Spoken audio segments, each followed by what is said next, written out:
અહીંથી જયપુરથી નીકળી ગયા ઉદયપુર જવા માટે.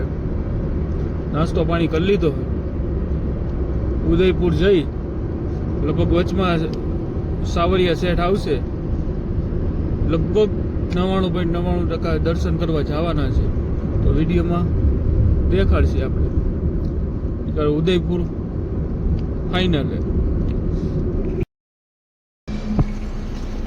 રેટ ડીઝલનો વારો આવી ગયો. અમારી ગાડી ભૂખી થઈ ગઈ. એને ખાવા તો જોઈએ ને. નાખે ડીઝલ.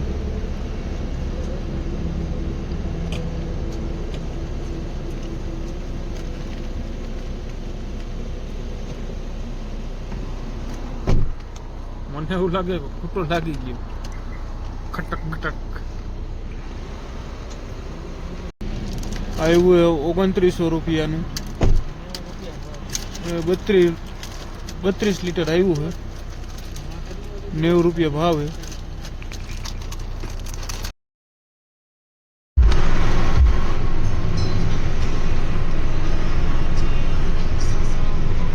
નાથદ્વારા જયપુરથી નીકળી ગયા જાય હવે ઉદયપુર જવાનું છે. રસ્તામાં નાથદ્વારા આવે. અહીંથી હવે લગભગ 100 કિલોમીટર હજી હવે બાકી રહ્યો છે. બાકીનું તો રન કપાઈ ગયો છે. નાથદ્વારા દર્શન થાય તો દર્શન કરશી. નાથદ્વારા રખડી ભાઈ ઉદયપુર નાથદ્વારા પૂકી ગયા. શ્રી કૃષ્ણ ભગવાનના ગોવર્ધન ઉપાડેલી મૂર્તિ છે. અને આ બાજુ લાઈટ પ્રકાશ બહુ જાજો પડે. મહાદેવની મૂર્તિ.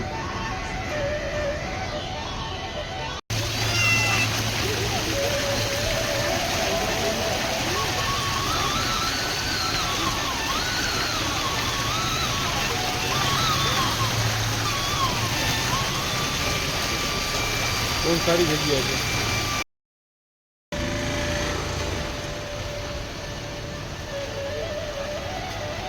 શાંત વાતાવરણ. મજા આવે. એમ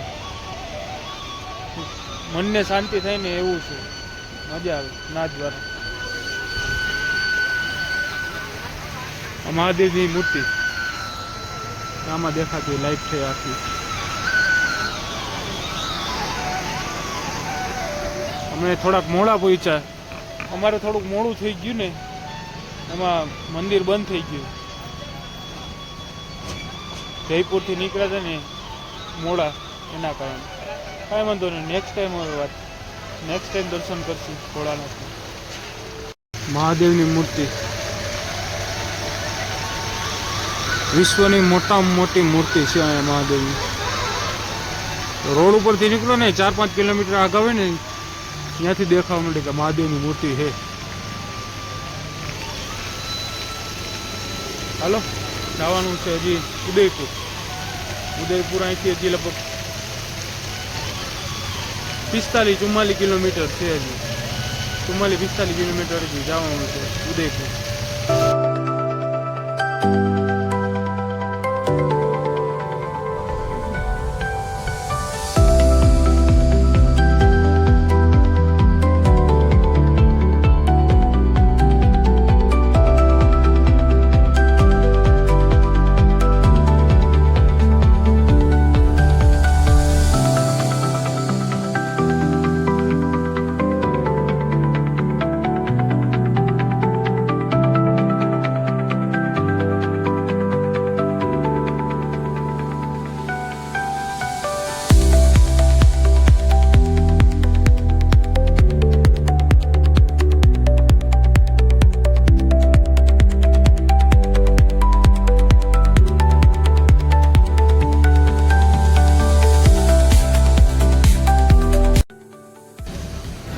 કેમ છો મિત્રો? મજામાં?